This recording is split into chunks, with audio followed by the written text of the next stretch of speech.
All right, let's get right into it. This story is like something straight out of a detective novel. It all starts with a couple of really suspicious boxes, and believe me, it spirals into a massive global criminal network. So take a look at this. They just look like plain old cardboard boxes, right? But what U.S. Fish and Wildlife Service inspectors found inside, man, it set off this huge nationwide hunt. What looks totally normal on the outside was hiding a pretty shocking secret. So how do you hide something like this?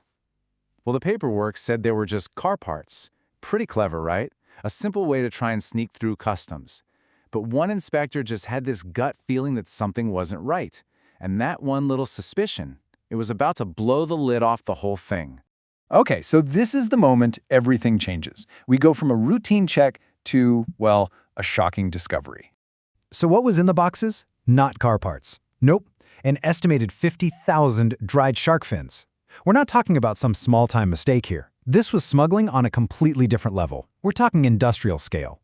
And you have to ask, why? What's the point of all this? Well, it always comes down to money, doesn't it? On the black market, this one single shipment was worth a staggering $1.3 million. I mean, with that kind of cash on the line, you can see why these traffickers are willing to risk everything. So we've seen how it all started. Now let's really dig into the case by the numbers, because when you see the full scope, the story gets even bigger. Yeah, those first two boxes, turns out that was just the tip of the iceberg. As investigators started digging, they uncovered this whole tangled web of shipments. It wasn't just a one-off deal. This was a much larger, way more organized operation. Okay, let's break down the official case file. Check this out. The total weight was over 1,600 pounds, all seized by the U.S. Fish and Wildlife Service just last October. These are the cold, hard facts that took this from a simple inspection to a major federal investigation. And get this, it wasn't just happening in one place. The investigation led inspectors to make busts all over the country. We're talking Anchorage, Alaska, all the way to Cincinnati, Ohio, and Louisville, Kentucky. That really proves just how widespread this whole smuggling ring was. Okay, so where did all these fins come from? And where in the world were they headed? Let's follow the trail and map out the global criminal network behind this. It's pretty amazing, really. It all started with that one box up in Anchorage. That one find was like the loose thread on a sweater. Once investigators started pulling on it, the whole thing just unraveled, connecting the dots not just across the country, but across the entire globe. And here's the route they were using.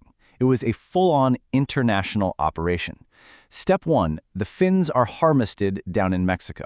Step 2, they get trafficked through the United States, hidden as regular cargo. And the final destination?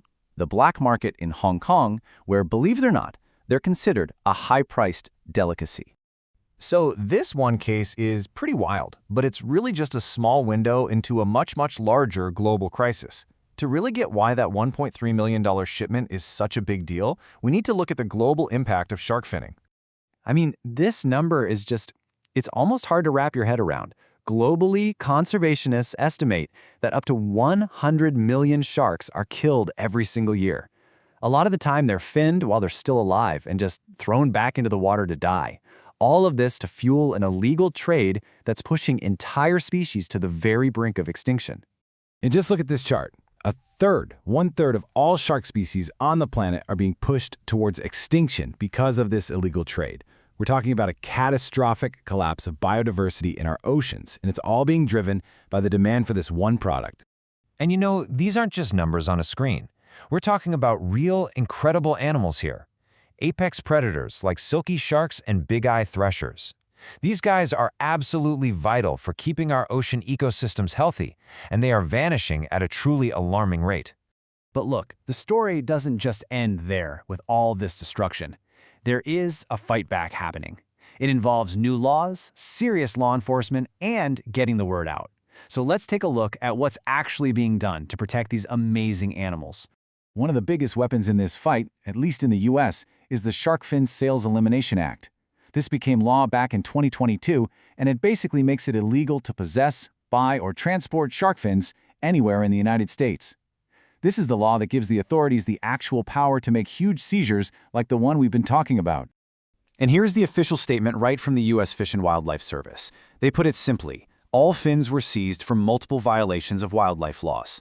Their words are crystal clear. This was a crime, and their actions are a big step in the global fight to stop the illegal trade of threatened animals. And this fight isn't just for government agents. The agency actually wants the public to get involved.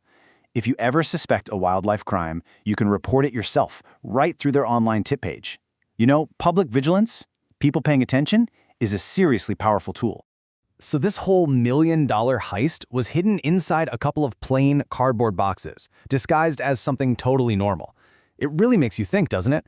What other huge crimes are happening right under our noses, hiding in plain sight every single day?